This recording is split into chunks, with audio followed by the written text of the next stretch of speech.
Two great and unrelated guests today. First of all, Benny Johnson joins me. We're going to talk a little Epstein and a little Tulsi Gabbard bombshells.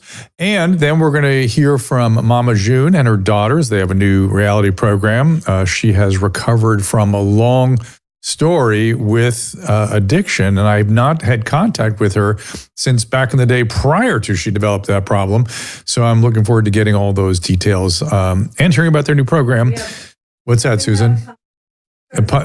Pumpkin and Jessica are coming as well. They're here. And like I said, her daughters will be here with them. All right, we'll be right back after this. Our laws as it pertains to substances are draconian and bizarre. The psychopaths start this way. He was an alcoholic because of social media and pornography, PTSD, love addiction, fentanyl and heroin. Ridiculous.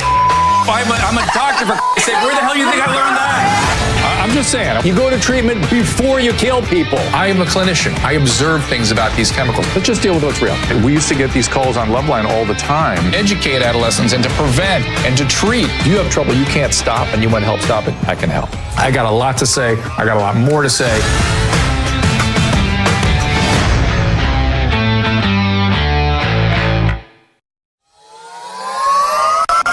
I've spent most of my career dealing with illnesses that shorten life, and now we have ways to extend it and extend wellness. I've been working with the team over at V-Shred to develop a product that has everything I want in a longevity supplement. NR Boost has nicotinamide riboside. You know how metal can rust? Well, your body behaves in a similar way. It's mediated through something called NAD. NAD falls as we age, so we're less able to fight off that oxidative process. We oxidize much like that metal.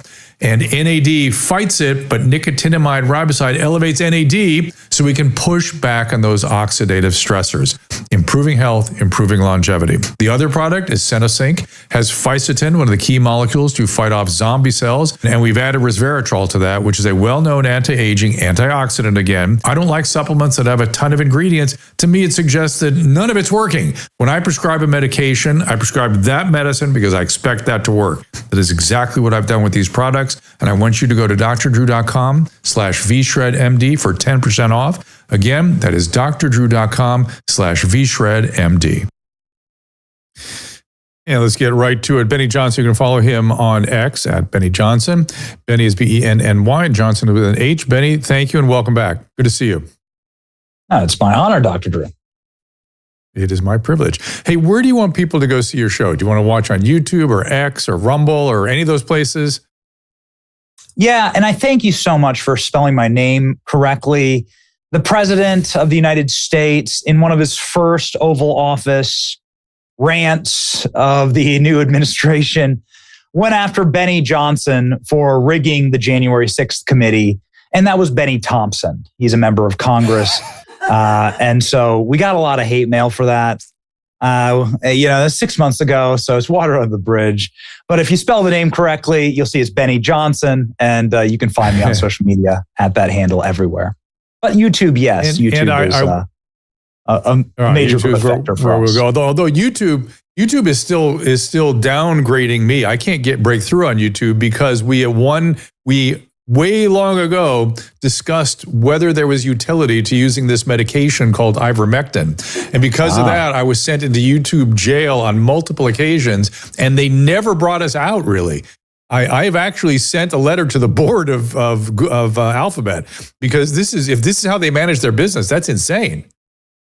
You should join the class action lawsuit against Dr. Fouchy for having harmed your business. Because all that censorship, doctor, came from the federal government. I had Josh Hawley on the stream just this morning, and he was talking about this, how it is Dr. Fauci using his power inside of the federal government to censor you for questioning him. Might be one of the greatest medical scandals of all time.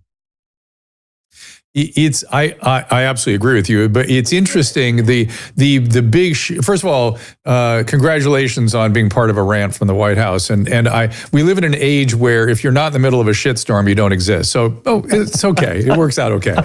so congratulations, everyone. We almost couldn't plan it better. Caleb, I think, would have asked me to do something like that, but anyway, be that as it may,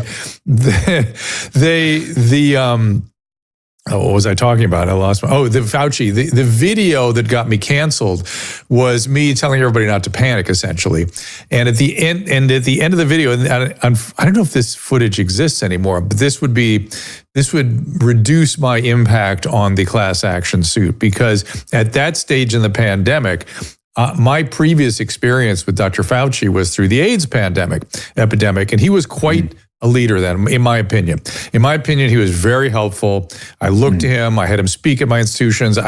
He did a good job, in my humble opinion. I know there are questions. I get it. And now in retrospect, I really understand those questions. But at that time in this pandemic, when it was just getting rolling, I kept saying, stop it. Don't listen to the press. Just listen to the CDC and Dr. Fauci, because he should be your North Star, and he will lead you through this, and we'll be fine. And so the shitstorm video they made of me, they cut that part out. And that was actually the only part I got wrong. Everything else I got right. So there you go. It would mitigate my impact on the class action suit, is all I'm saying. I think we should sue. Oh, Susan's in.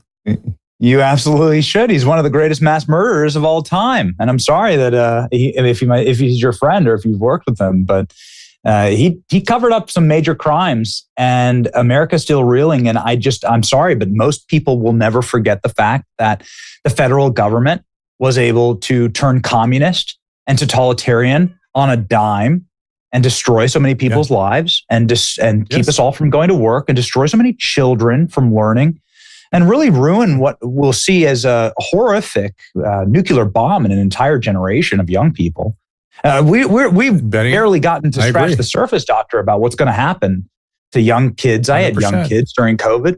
Anyway, I guess the point is that it'd be really nice to see something happen to Dr. Fauci, the single greatest mass murderer, I think, in my lifetime, given his insane capacity to totalitarianly use that power and then get about half the population to just go along with it. It's wild. They arrested people on beaches, for sitting in the sun. They did not. California did. I don't think you're in California, but this is where the totalitarian instinct really blossomed to its most full extent. Our local county health officials, the state health official, the governor, they were egregious in their totalitarian impulses. It was wild to watch. And they were completely heartless in terms of the impact it had, as you say, on young people, in spite of multiple appeals. Multiple appeals across 18 months. They did not back down. Nothing. Where were you when you heard Dr. Fauci muse on CNN that maybe you should wear 2 masks or 3 masks, doctor? Does that stand up to medical rigor? No, does not. Everybody triple masking? But I have a question. And by the way, the masking thing is wild. When I see people walking around outside with the mask on, I just think, oh my God, what have we done to these people? It's just we've harmed them. We've turned them into sort of frightened animals. But okay. But I have an interesting question as it pertains to what they did there. I'm seeing people make correlations between what Tulsi Gabbard has uncovered in terms of the behavior of the federal government, in terms of the Russia hoax, the Steele dossier, in terms of that whole operation. At least there are echoes of what came next with the pandemic. Are we right to make associations there? Is that just how these people felt, or really what they thought their job was? And it was that extreme hubris and totalitarian instinct that was just writ large both times?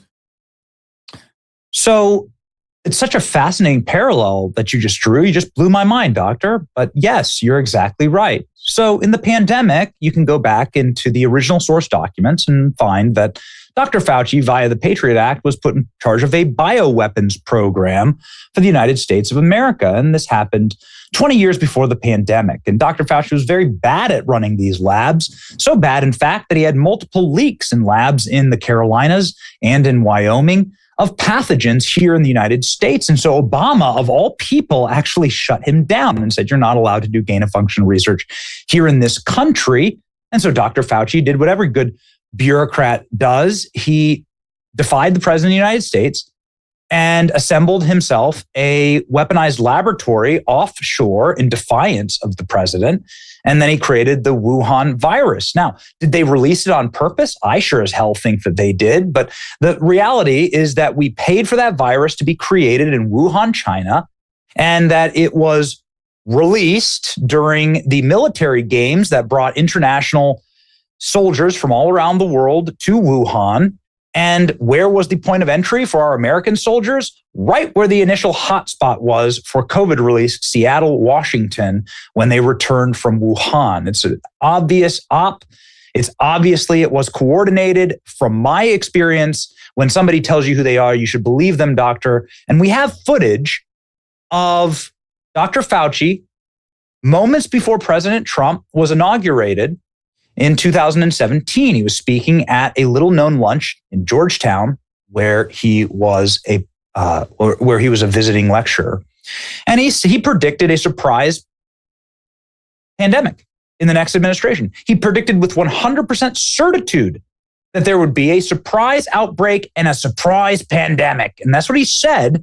And those are his words, and we have him on camera saying it. So I don't understand how he could say it with such certitude if he didn't know that something was already cooking. And I guess the parallel there is that government bureaucrats and people who have been so entrenched will do anything and manipulate anything and use any dark power that they can possibly muster in order to sabotage or retain power.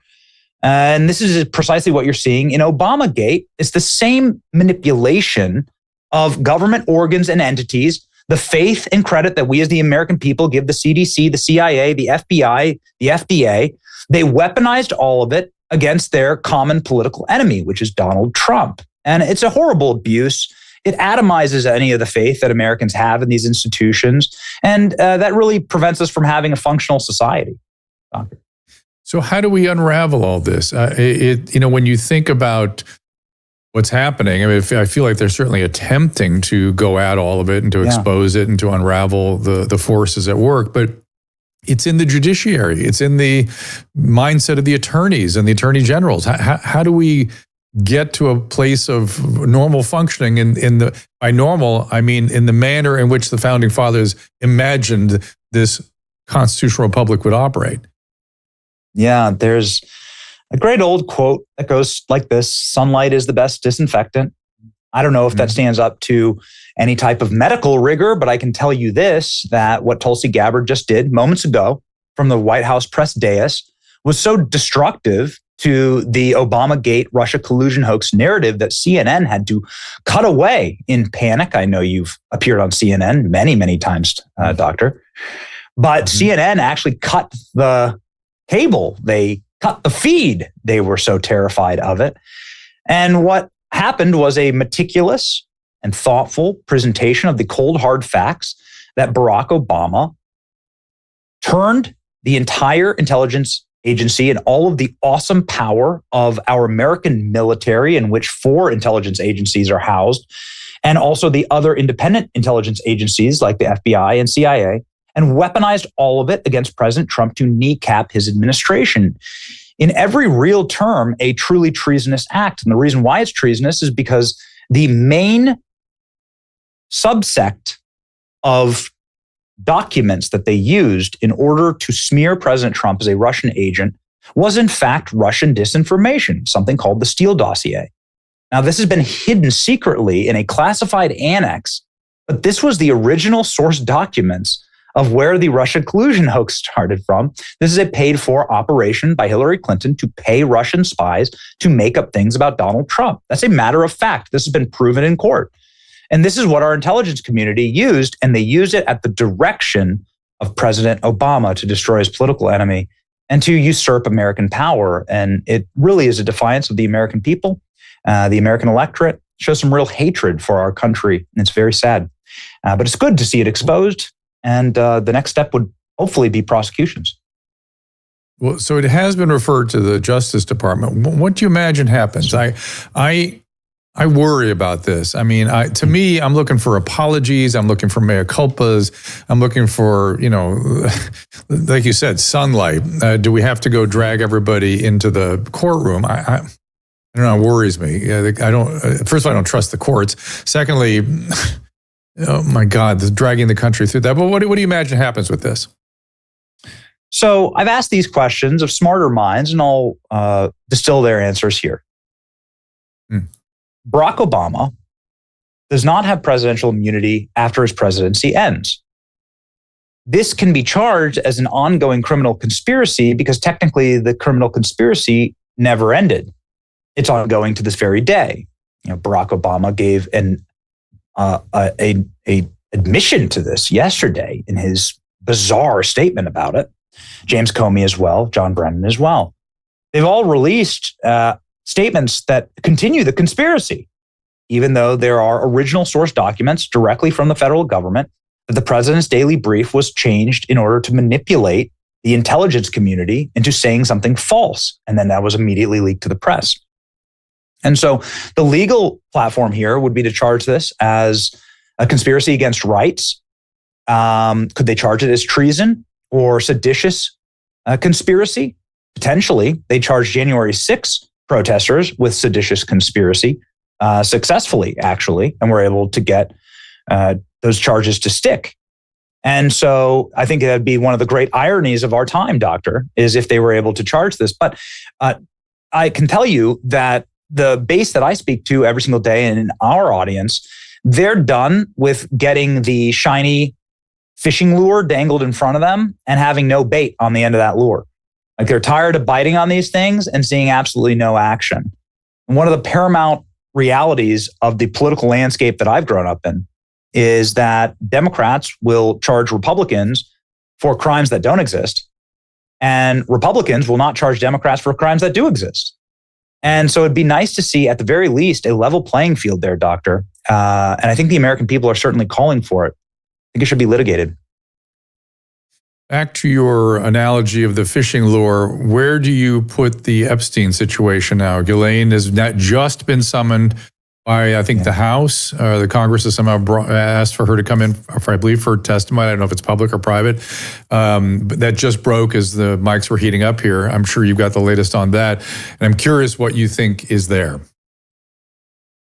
Yeah, I wish I knew more, right? I wish I had the Epstein files on my desk, right? As some have said. Unfortunately, the reality behind this case is that we don't know what we don't know.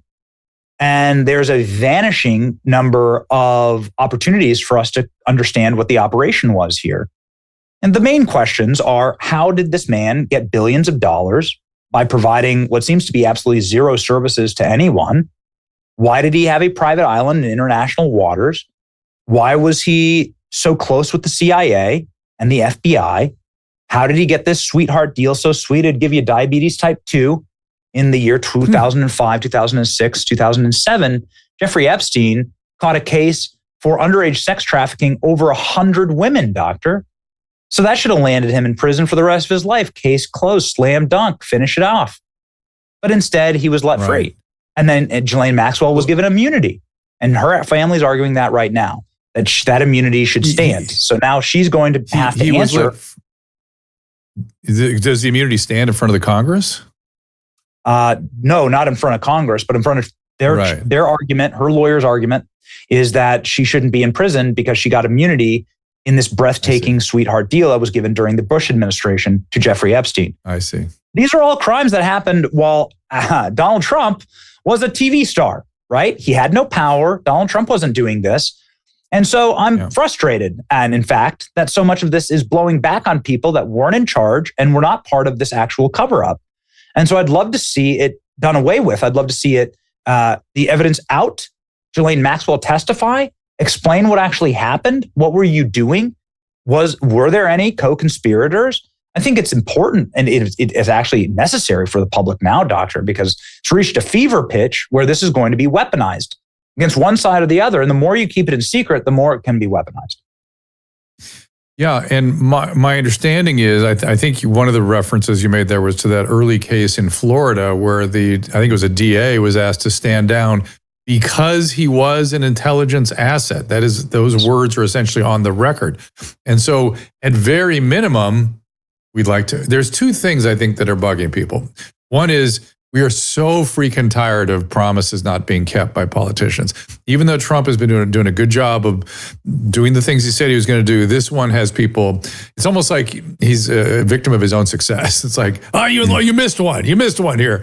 Even though he may have good reason for holding back on it. I keep telling people, look, let time evolve. Eventually, hopefully we can get to the truth. But the other thing is that it has been said on the record that he was an intelligence asset. If so, what was that? Just what was that? Who told the attorney what? Yeah. We very much look forward to asking members of the intelligence community, specifically the CIA. Here's a question for you, doctor. I don't pretend to be a really smart guy. I'm not a doctor. I went to community college in a farm field surrounded by cows and pigs. But I'll tell you this, I do know that there are certain clandestine agencies who had very hard and soft contacts with Jeffrey Epstein that would love to run a international clandestine operation in international waters on a private island. That agency would be the CIA. They're not allowed to operate here on foreign soil. They're here on domestic soil. They're foreign facing entirely, clandestine entirely in their mission. And so a island in private waters where some of the richest and most powerful people on earth travel, that would be a great mark for that agency. Obviously, we know that Epstein has major ties to Intel. We know that Ghislaine Maxwell has had major ties to Mossad as well. And so again, she's a living piece of testimony, and there are vanishingly few of them. And so I applaud the administration asking her to come under oath and testify. You know, we've talked quite a bit today about intelligence community being weaponized, or various bureaucratic elements in the government being weaponized.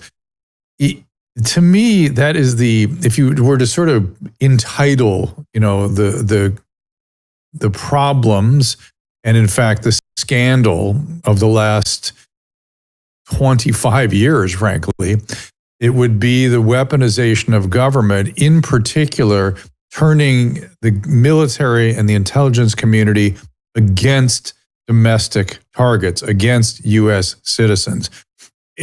Can we do anything to just start by undoing that even possibility?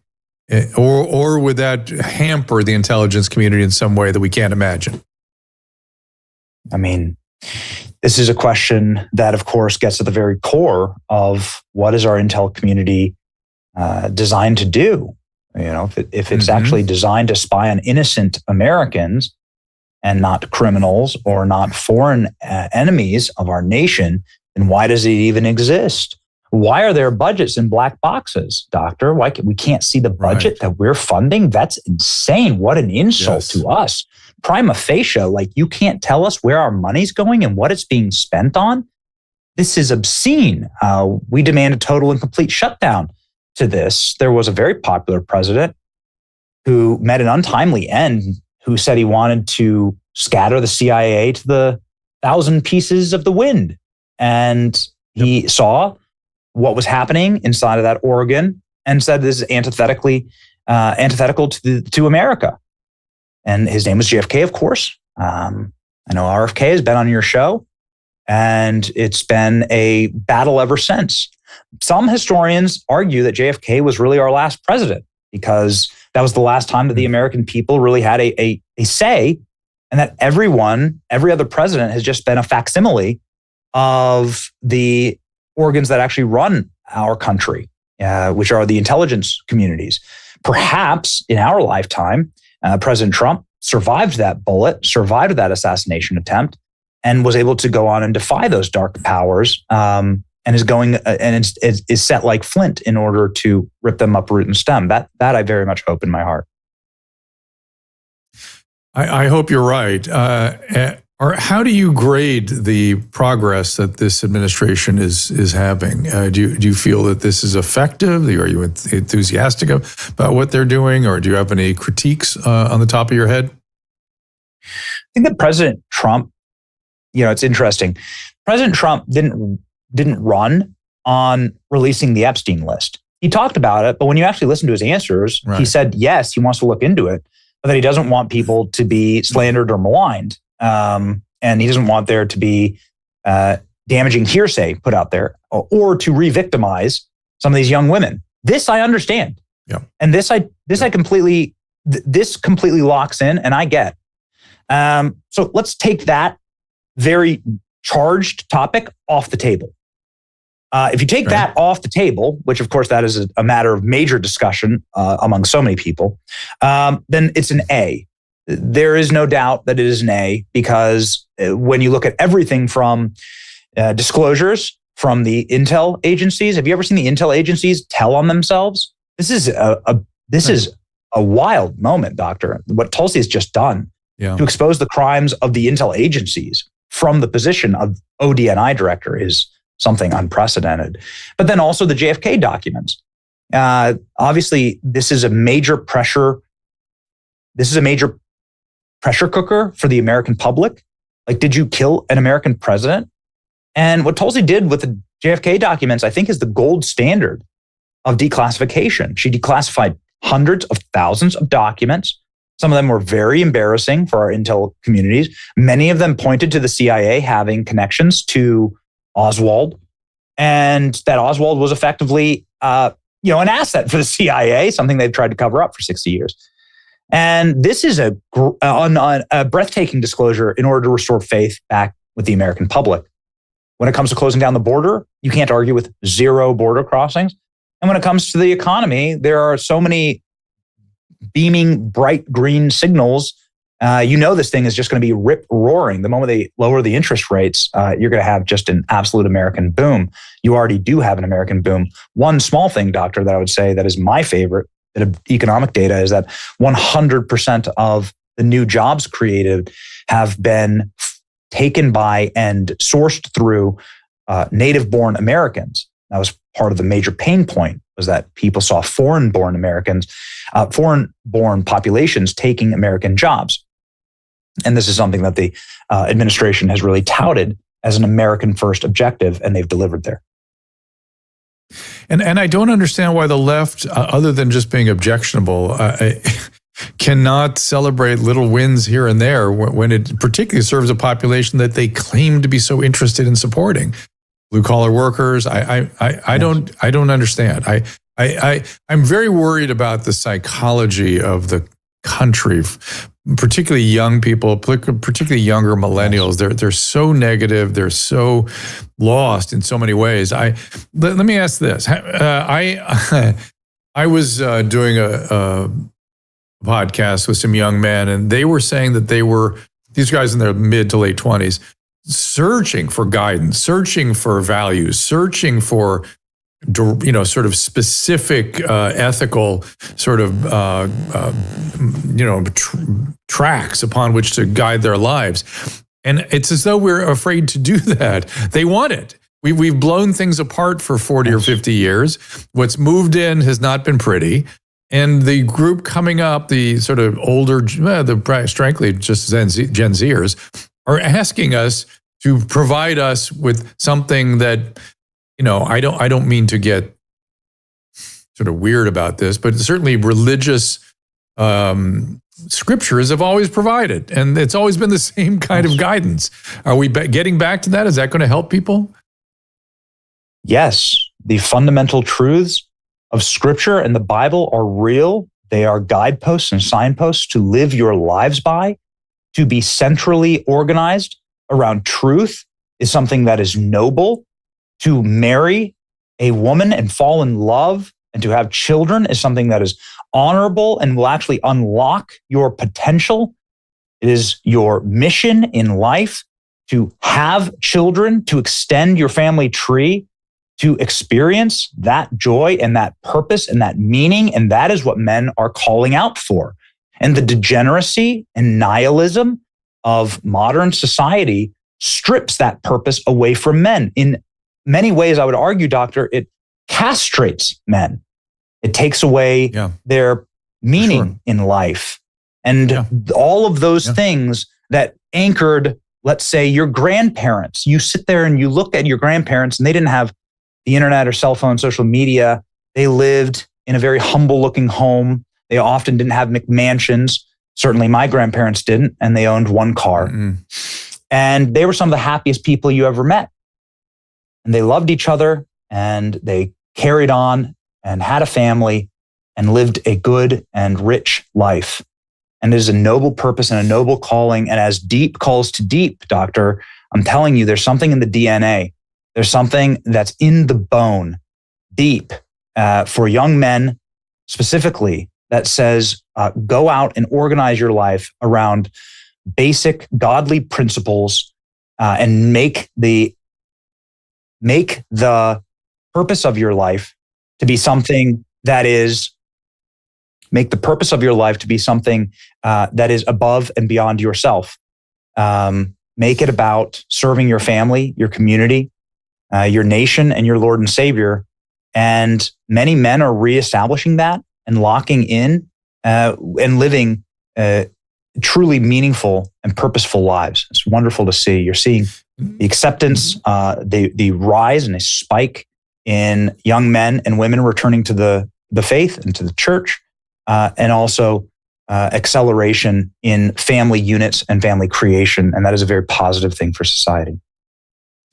Yeah, we immeasurably so. We actually know that a faith-based practice of some type and family systems, obviously, that sustain through time, these are how human flourishing is enhanced. We know that. The Bible said it. Look, every religious scripture has things like that in it because that's a truth. And you're right. It's a neutering. And unfortunately, because of that neutering of an entire generation, we have to help those men rehabilitate so they develop the skills so they can listen to their instincts and try to guide themselves towards something greater than the self, religiously conceived or otherwise. It's just a faith in something other than your own, relationship with the telephone. I completely agree with you on this. This is something that we have to emphasize.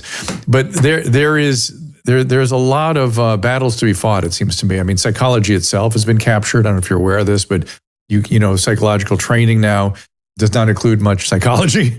It's mostly teaching people that if they're unhappy, it's because there's some external force colonizing them and making them unhappy.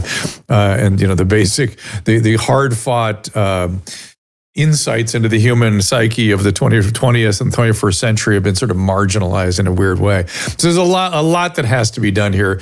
And I agree with you, but keeping it simple, keeping us attached to the truth. And that I just want to sort of wrap with this, which is the truth has been under attack for quite some time. I went to training, my intellectual training was about pursuit of some approximation of the truth. And that's a hard thing to do. It's impossible. It's the human brain just can't quite get to an absolute truth, but you can take an approximation of it, and it is a noble, rich way to pursue one's interest and one's intellectual pursuits. It's been marginalized in the name of relativism and subjectivity and the political. How do we get the truth back front and center? Well, in order to find truth, you must wish to search for it. And if you have no desire to find truth, then you won't. And so you have to have that desire in your heart. And I think that's wild. I hate to relate it all back to this, doctor, but if I could just bring up something that we all witnessed together, perhaps as like a touch point here, Sure.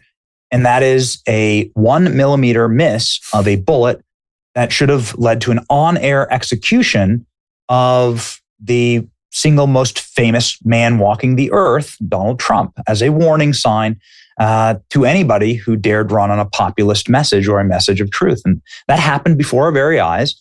And doctor, I know as a matter of fact that is the most widely seen miracle in human history based on technology. Billions of people watched that miracle. And I think it led to the opposite of the intended effect of that bullet, because that bullet was intended to cause a funeral. Instead, it caused a revival. And there was a spiritual awakening in that moment. I know this because I've heard from some of the most powerful voices in this medium and in culture who've told me backstage or ringside at UFC that moment caused them to actually search out for God and search out for purpose and meaning. And they just couldn't believe the miraculous nature of it. And it's been a remarkable progression from that moment, which happened almost 1 year ago to the day that we are live on this show, to now. And you've seen as a resetting of the cultural table. Woke is dead. They just fired Stephen Colbert and replaced him with South Park in a multi-billion-dollar deal. I mean, it's incredible. The most non-woke, they've just traded out the most woke show for the most non-woke show. People are calling out for truth, and they're calling out for reality, and they're done with the degeneracy and the nihilism. Yeah. And I think that searching is something that society is doing right now. And I am so encouraged by the numbers that are coming back to the church, the numbers that are coming back to the faith, the numbers that are simply asking questions about, what is the power of the universe? And in that search, I know that they will find our Lord and Savior, Jesus Christ. Benny, I appreciate you being here. Please let me know how I can figure out a way to join you ringside at a UFC fight one of these days. I would love to do that. So I'm going to count on you to make that happen, to bring that truth to fruition. Yes. But everyone go see Benny's show and go follow him on X and all the social platforms. Benny Johnson, spelled according to BENNYJOHNSON. Don't think Benny Thompson, and don't attack him if somebody else accidentally uses his name when they mean somebody else's, for Christ's sake, for God's sake. Anyway, all right, be that as it may. There's Benny Thompson there. So marked differences you could see. Wouldn't pick me out of the lineup. I don't know what you're talking about. I don't see differences like that. I don't know what you're talking about. So, all right. He's just older than you. You got me. That's Benny, right. We'll see you got me. Take care, my friend. Good to talk to you. Thank you. Thank you, doctor. You got it. All right, what we're going to do is take a little break here, and when we get back, Mama June is waiting in the wings for me. We have not had contact in quite some time. Pumpkin and Jessica are with her as well. They have a new show. I'm anxious to talk to them. It's complete turn from the material we were just getting into. Unless Mama June wants to talk about this stuff, I'm happy to talk about it with her, or anybody for that matter. We'll get right back into this after these words, and pay attention. These are people that we support and allow us to keep doing this program, so pay attention. Weight loss and gum loss, the Wellness Company's got you covered with new products. Drop. It's for aggressive appetite control. It comes in easy-to-use liquid drops. No prescription, no painful shot. It is an oral peptide called Retartritide. It actually mimics the way the body naturally loses weight, and it is designed to support faster, more focused weight loss when combined with healthy eating and exercise. And Smile, it's a breakthrough fluoride-free peptide toothpaste. It gently whitens and reverses gum loss, actually rebuilding tissue at its source with a proprietary blend of peptides, remineralizers, and soothing botanicals. Go to drdrew.com/TWC for more information on Drop and Smile, and check out another new and innovative solution for hair loss called Roots while you're there. That's drdrew.com/TWC for 10% off. What's so special about Paleo Valley's grass-fed and finished bone broth and superfood bars? Well, everything. All are delicious, high in nutrients, low in calories, and contain nothing artificial. Co-founder Autumn Smith on what goes into every superfood bar. So we have bone broth protein powder, and then we've added other superfoods, cashew butter, we have spirulina in there, acerola, broccoli powder, kale, blueberries. And so it really is kind of just an infusion of superfoods with every bite. And then there's the extraordinary bone broth protein made with an ancestral approach that boosts our collagen intake. Collagen is something that's gone by the wayside in our modern diet because we don't eat nose to tail anymore, but it was something we ate a lot of, and it has so many benefits. So if you have sagging skin, joint pain, gut issues, your decreased bone mineral density, slow to heal your wounds, slow recovery, these are all things that collagen can dramatically improve. If we're not giving our body the building blocks to produce it, we just age more rapidly. It also improves sleep, improves blood sugar control. So it's essentially like the Swiss Army knife of healthy aging. Like I said, Paleo Valley's bone broth is something special. Make Paleo Valley part of your longevity regimen. Go to drdrew.com/Paleo Valley for 20% off when you subscribe and 15% off your first order. That is drdrew.com/Paleo Valley. I'm excited to bring you a new product, a new supplement, Fatty. I take it. I make Susan take it. My whole family takes it. This comes out of, believe it or not, dolphin research. The Navy maintains a fleet of dolphins, and a brilliant veterinarian recognized that these dolphins sometimes developed a syndrome identical to our Alzheimer's disease. Those dolphins were deficient in a particular fatty acid. She replaced the fatty acid, and they didn't get the Alzheimer's. Humans have the same issue, and we are more deficient in this particular fatty acid than ever before. And a simple replacement of this fatty acid called C15 will help us prevent these syndromes. It's published in a recent journal called Metabolites. It's a new nutritional C15, pentadecanoic acid it's called. The deficiency that we are developing for C15 creates something called the cellular fragility syndrome.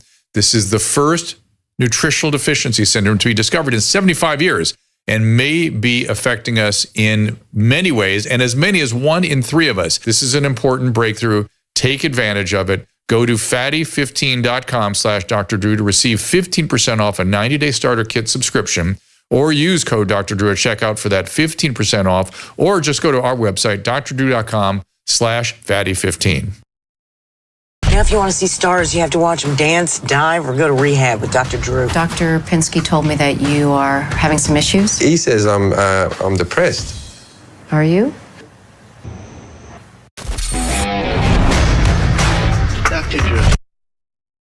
All right, we are welcoming Mama June, Pumpkin, and Jessica. Mama June is the star of the Mama June Family Crisis on WE TV.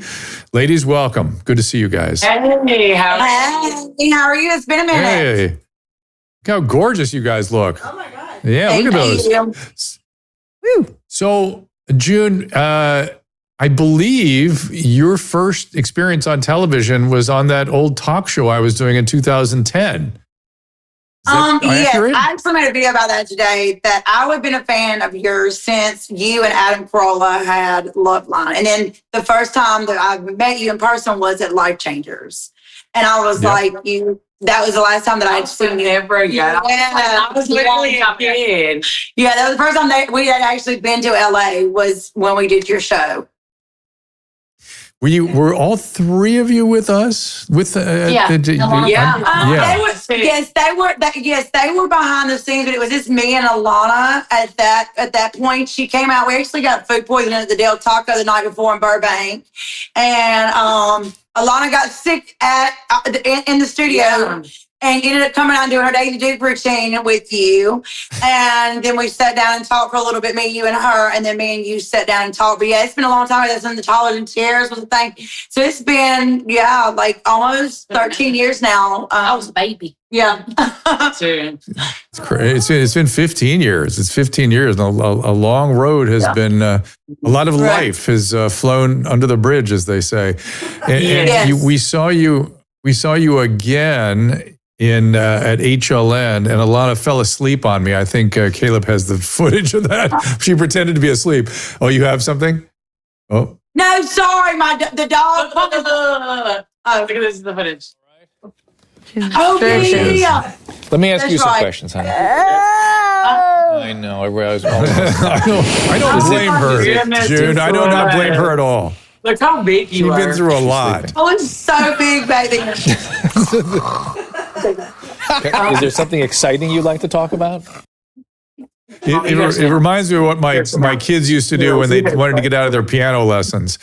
But on that day, she grabbed my iPad and took pictures of herself and took pictures of she and I together. And then, Susan, did you make this huge picture out of it? Yeah, so my wife made a giant poster out of it. Can we cut to that? So there it is. It's sort of you can't really see it.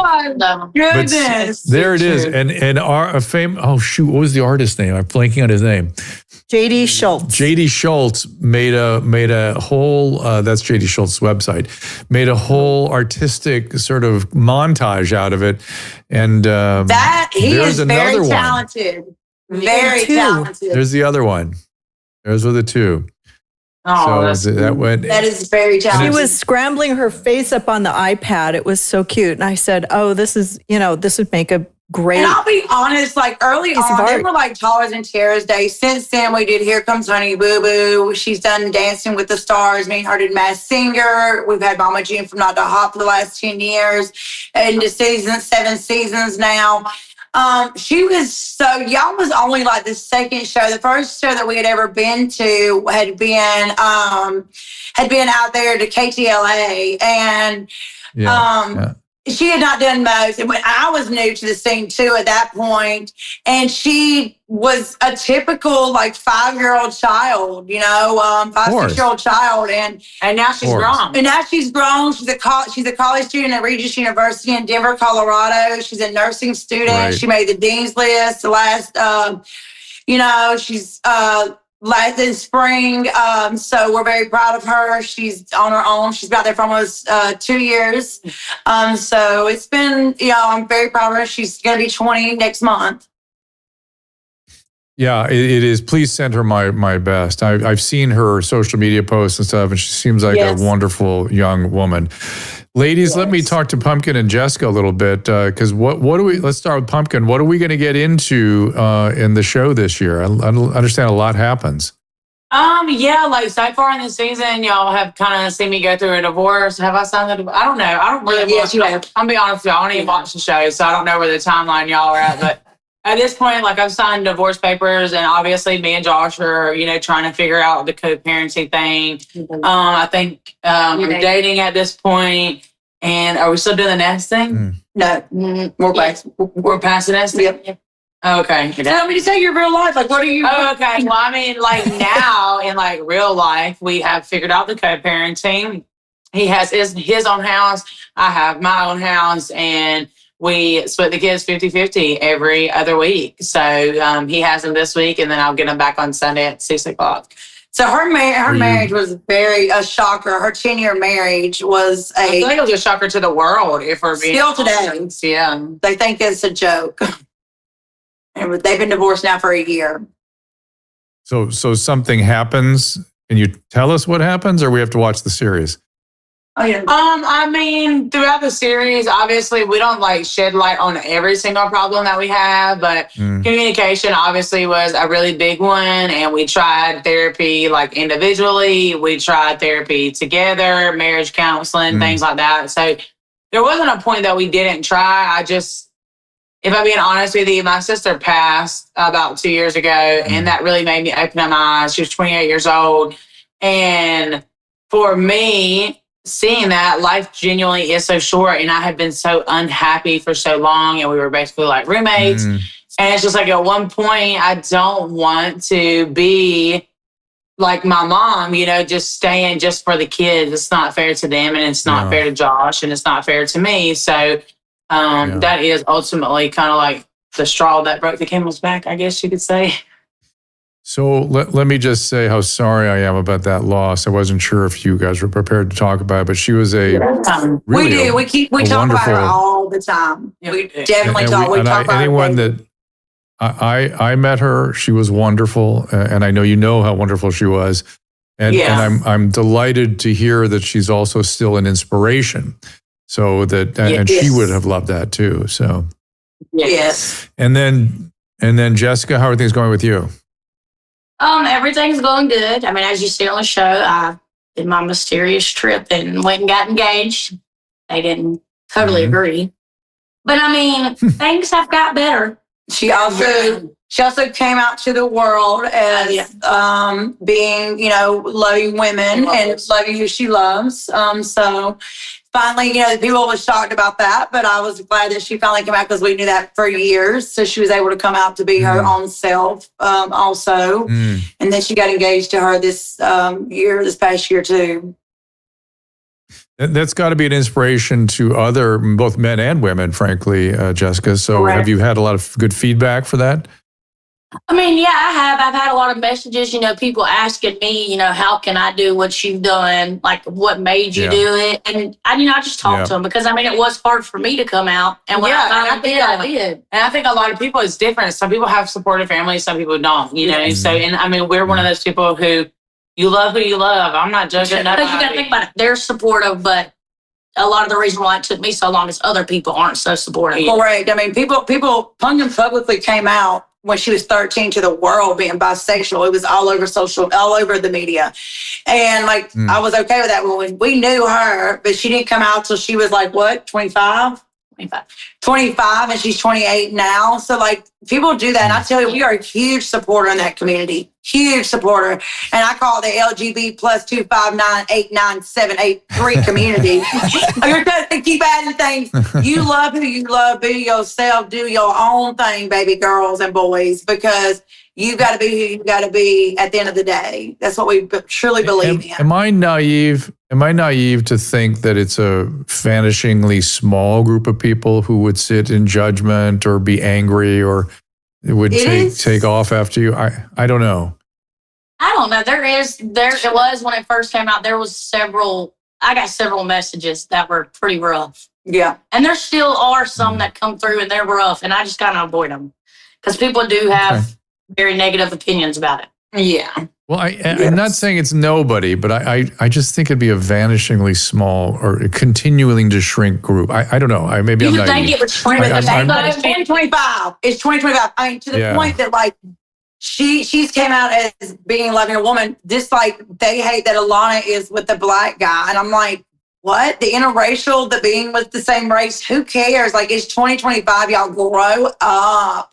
Like, love who you love. Be who you're with. You don't like it, turn the page, and you live your life because it's not your life. Right. At the end of the day, that's how I've always been. And I've raised them to look. As a biologist, the sort of barriers to interracial coupling is the most bizarre thing in the world to me, because as a biologist, we know that the more genetic diversity, the healthier the population. So if you have isolated groups for any reason, race or community, whatever it is, the more you isolate, the more trouble you get genetically. Yeah. The more admixturing, the healthier the population. It's weird to me that we have injunctions against what is healthy. That's always bothered me. I don't know what that. Somebody's have to explain that to me someday. Right. But just as mind-boggling to us, and we're not even biologists. Speaking of the things you guys have very courageously sort of come out with, June, you've had your own story, and it caught me off guard. I normally can see these things when they happen. I've been around it a lot. Tell me, if you don't mind, how you see that arc now, where you are in your recovery, what's going on. I'm almost 6 years sober, and honestly, like I shocked the world. I did.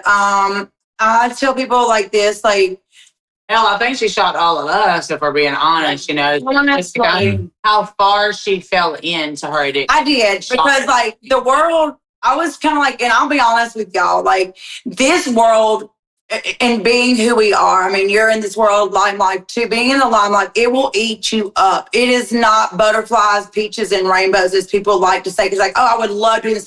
No, you don't. Baby, no, you don't. There's the negative and there's a positive. And I think I thought that because I was working so much, I could work more, I could make more money, and I got on that side of the lifestyle, and the Coca-Cola was able to make me do that more. And I just fell deeper and deeper and deeper and deeper and deeper into it. And all it was doing was making me just get lost more and more and more. And I eventually lost everything: my children, my home, my cars, my money, my everything, and hit rock bottom. For like her kid, this is like a hard position to kind of put us in. To have to watch her like slowly like drift off and just not care about herself, not care about not knowing if you're going to hear from her the next day. And like realistically, I think it had come to a point like so far in her addiction that like all of us were like, we're at this point, we're just going to give a call. We're just going to get a call that she's like dead somewhere. And honestly, like looking back, like I became clean January 27th of 2020. I don't even know who that person is. Like even like, yes, I was doing it with my ex, and even the husband I'm with now, he is in, a recovering addict also of a different substance. And I don't even think about, we don't even sit here in romance, as you like to call it. We don't even sit here in romance about our days or how crazy and wild we were. I don't even think about that in days. I don't even think about, like, who that person was or who that person, that's when I've like grown. But I also realized, as they like to call it, my spiritual awakening, where I realized like where a lot of the trauma came from once I became like, I think going through that dark place in my life and being at rock bottom, I learned a lot about who and what made me become who I was. And at 41, I actually realized who June Shannon was for the first time. And that's why I try to now tell them like, hey, I don't want y'all to wake up at 41 and be like, I hated that I lived all this time and I didn't, I let people run over me. I let people take advantage of me. I let people, to let people, you know, do whatever it may be. And so now I speak for people. I'm there for people in recovery. People reach out to me on social media. I've sat with people in courtrooms. I went to states and, you know, went and turned people into recoveries. I've helped pay for recoveries. Like when the first 2 years of my first recovery, I thought I needed to save everybody. And when I met Justin, Justin's like, hey, babe, I was going broke doing that. And Justin's like, baby, you got to stop. You're throwing yourself into it. And I still do throw myself into it today, but not as much as I was.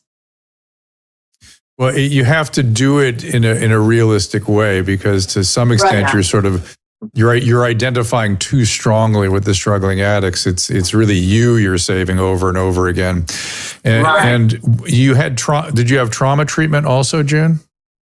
Unfortunately, I was only there for 25 days. If I would have went through, because it was a co-ed, if I wouldn't have went through my ex, I probably would have stayed there forever. And I stayed out of Georgia for 2.5 years. I stayed in that area around the treatment facility. I went and talked, because COVID happened during that time. I was able to go into the treatment facilities, talk. So that was like my trauma thing. I had my own trauma recovery within my own self. And it was kind of like, when you have your own funeral and you deal with it your own self, I dealt with that during COVID when you didn't have that. And I dealt with it my own self. And I told my kids, like, I realized the trauma came back from my mother, the things that I went through with my mother, not my mother giving me everything, the transactional relationships I was having with my own children, you know, stuff like that. Like, and just came to them and said, look, I don't want these relationships. Like, I want to be able to have a relationship without having to have something in place of that. Like, I want to have a genuine relationship with you, not, hey, I need this, or hey, I want this. I got to give you this to get you to have a conversation with me kind of situation. Are you sponsoring other people now? I do. And this is the reason why me or my husband do not sponsor anybody. I never want to be at 3:00 in the morning to sleep, somebody needing me at 3:00 in the morning, and them go out and use on the street and then die. And I never forgive myself because I've lost 2 people to this addiction since I have recovered. One 5 months after I recovered, and it hit me hard. And then one a few years after I recovered. But I tell you that I will talk to you all day long and I will be there for you. But I don't sponsor you because I never want that 3:00 phone call and I missed it. Okay. You lost your life because you relapsed, and I'm the cause. And I would feel I was the cause for it, even though you chose to make that mistake. It is the addiction, to be fair, and then people lose. You've got the clear message, which is a true message, which is true fact. That is a fatal illness, and if you don't really take the treatment serious as you would any other fatal illness, you end up dead. That's just nature of the thing. Yeah, the other thing is, methamphetamine is such a pernicious drug, and you had quite a habit with that. My understanding is, did you get psychotic? Mine was not methamphetamines. Mine was cocaine. So, I mean, I don't know if they're the same class. I don't know. But mine was cocaine. And I would be honest with you, I was doing 2 ounces a day towards like the last year of my addiction. And people was like, how are you even breathing? And so June, let me interrupt you and say that what usually happens at that level, were you doing crack or were you doing just snorting it? Okay, so I started off with cocaine. And I started off to be honest, like most people do, party here or there on the weekend, then I was doing through the week. Yeah. I started off at like a gram, then I went to 3.5, then I went to 7, then I went to a whole ounce, then I went to a little bit over, and then I lost my vision in 2018. I went clean for eight months. I fought for my vision in this eye that I have today. Then I ended up smoking and started smoking crack cocaine. And that's when it started going to 2 ounces a day. So the thing about crack is you almost always develop a paranoia about uniformed officers. You get preoccupied that somebody's outside, policeman, somebody's coming to check on you. Oh, yes. Yeah, sorry, excuse my language, sorry, but yes. You got to be careful. Yeah. Yeah. And the good news about those psychotic she would be on the stairs vacuuming at like 3 or 4 o'clock in the morning, peeping out the blinds. Yeah. But that would be after I would be out for ever, a couple of days. Then I'd have to go to sleep. Yeah. Like it got to the point that like I would not go to sleep until I literally like passed out. But I would have to have some. It was got to the point that I would have to have. I mean, I don't want romance, but like, and I'm sure people relate to this. Other people do relate that are watching even right now. That I had to have something made beside me because when I woke up, like I knew that I had to have that. Like I would give people some of the stupid shit I would do. Like I would let people borrow my vehicle just so I could get that fixed in the morning. Like when I would go to sleep, like you know what I'm saying, like crazy. I never stole anything. I would pawn my own rings. I never would do like that. It's not an unfamiliar story. This is just how this thing affects humans. Did she ever put Pumpkin? Did she ever put foil on the windows? No, I never did that. That's a common one. Because we filmed, we had that blacked out film that was already on the window, so nobody could see it anyway. But I never did know about the full. I've seen. Yeah. I never did do that. I never did see. I had a crackhead neighbor do that once. She did have where she lived at. She did have one across the road that did that. Yes, most certainly. He was crazy. We loved him though. He was crazy. But I related to him, and I tell so many people. I mean, people that's even out there listening today. There is help out there. There is. You just got to reach out. You got to be able to want the help. You got to hit that rock bottom. If you're out there, even if your family's dealing with it, I mean, they can tell you that. Yeah, and you got to want that. Just coming from a family aspect, you do, as a family member, you cannot push that addict to go to rehab. They have got to want to do it on their own. We've done it multitudes of times, and I'm sure there's 1,000 other families out there who have done it multitudes of times. But for the families who may not know, 1,000%. Do not push them to go. It is something they are going to want. That just makes them not want to go at all. Yeah. The interventions will make you mad. I mean, I know I can tell you that, or to make you mad, or make the person like. And yes, you have to cut off. I was mad at them. You have to cut off all money, food, the couch you let them sleep on, the phone cell bill you set them, the little cash at $5, the hamburger you bring them. My friend was going through this. Her brother is homeless, and he just went to rehab. And she had to cut his cell phone off. She had to cut that hamburger off every time she went to town. She had to quit bringing him a set of clothes. She had to quit bringing him his medication. You have to, like every avenue, you have to quit. And I was mad at them. I ain't gonna lie to you. I was off at them. But that's really, I know now that's what you have to do. You have to do everything off from them. Yes. Yeah, it's very hard to do that. It's very hard to do that because it's so counter-instinctive to who we are, and the illness plays on those natural instincts we have. So you have to have a therapist, or you have to go to Al-Anon. You have to have other people in your corner to help you do this because it's so difficult for people to do. Well, hey, ladies, listen. First of all, I am so proud of you guys, and please, Alana's in that category too. Please let her know. Thank you. And tell people why they should watch, where they should watch, and just give them a little push to the show that right now. Gina, I'll let you do it, or Pumpkin, you can do it if you want. I see you stepping in. Also, I will say you can watch us at Mama June Family Crisis on WeTV every Friday night, 8, 7 Central. This Friday night is our season finale for season 7. And the reason why you should do Our Family is because we are relatable. We are the realest family on reality TV, and we are the most dysfunctional family. And trust me, we are definitely just like. If you want to make sure that your family feels a little less crazy, just watch us on Friday. That's all we can say. We got more drama for you than your family. Yeah, or just as much. Well, it takes what it takes, and you guys are here now, thank God. And it's been quite a ride across those 15 years. But I really am inspired. So we'll be watching. We'll be watching, and I hope to see you guys in person when you're out here one day. Thank you. And don't forget, Drew. We Thank want to you. send a piece of art to them if they would accept it. Oh, you're going to send that to them? Oh my God, yes. I would love to actually, if there's something like that, I would love to send that and surprise Alana with that and not tell her. Yeah.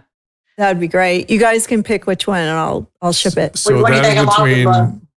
Oh, we'll let them It's a pick. big. Yeah, the you thing pick is, one. You pick. You surprise her. Her birthday's But listen, coming up. ladies, Her birthday this thing the is like 28th, so you 5. surprise her. Her birthday's the 28th of August, and what's so crazy, she shares the same birthday with my daughter Anna that passed away, August the 28th. And so this will be the second year she celebrates her birthday with our sister. So I think that would be the one.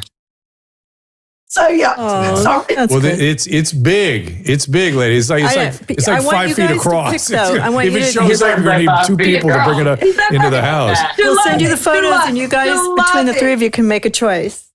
All right, Susan, they You want you make to a choose. choice. They want you to choose. Oh God, choose. Yeah, choose. We'll I feel send like we'll if it's send you from photos. You young guys can and they choose. took them together. She won't remember it.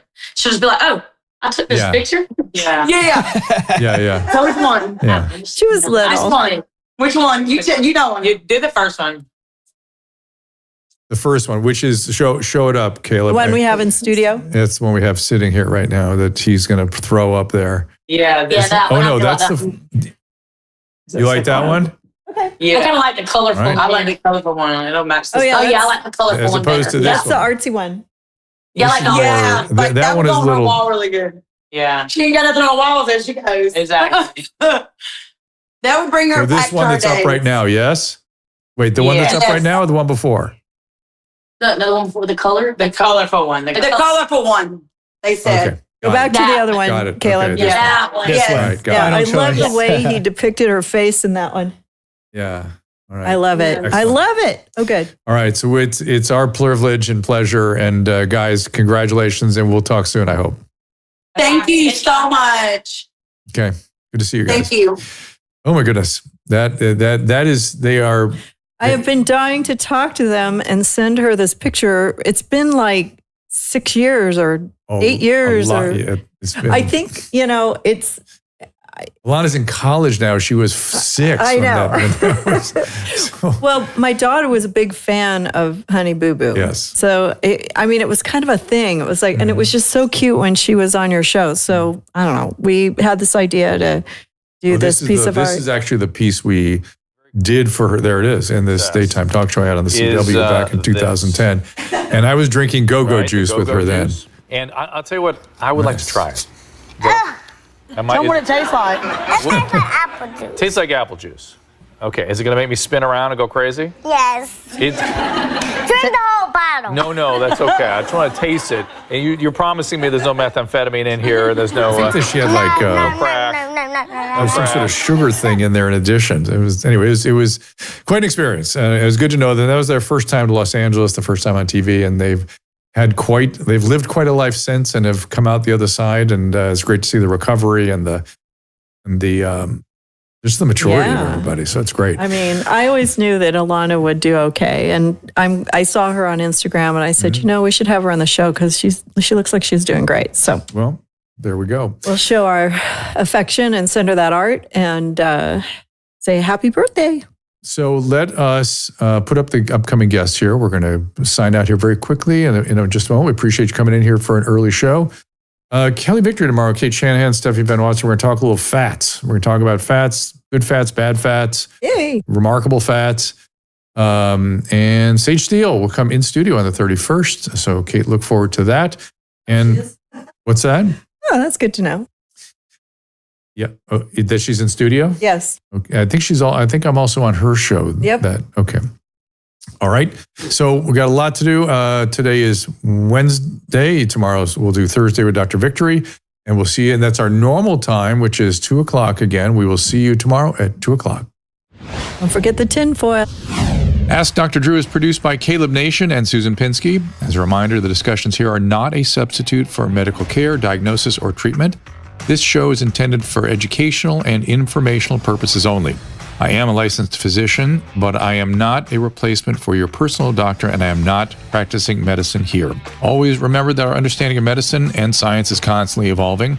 Though my opinion is based on the information that is available to me today, some of the contents of this show could be outdated in the future. Be sure to check with trusted resources in case any of the information has been updated since this was published. If you or someone you know is in immediate danger, don't call me, call 911. If you're feeling hopeless or suicidal, call the National Suicide Prevention Lifeline at 800-273-8255. You can find more of my recommended organizations and helpful resources at drdrew.com/help.